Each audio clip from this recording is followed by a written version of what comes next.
дэлхийн ер нь томоохон санхүүгийн хямралууд яг энэ үл хөдөлгөөнгийн хөөстэй холбоотой гарсан байдаг.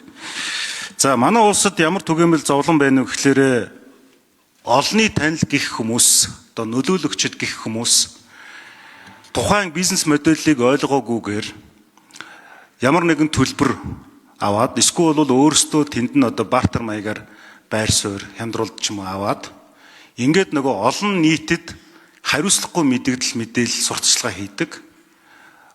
Түүний үр дүнд тэр олонний танил хүмүүсийн тэр рекламанд итгээд маш олон мянган хүмүүс байрны одоо урьдчилан захиалга өгчдөг. За ингээд тэр нь амжилттай ч болсон түүхүүд байна.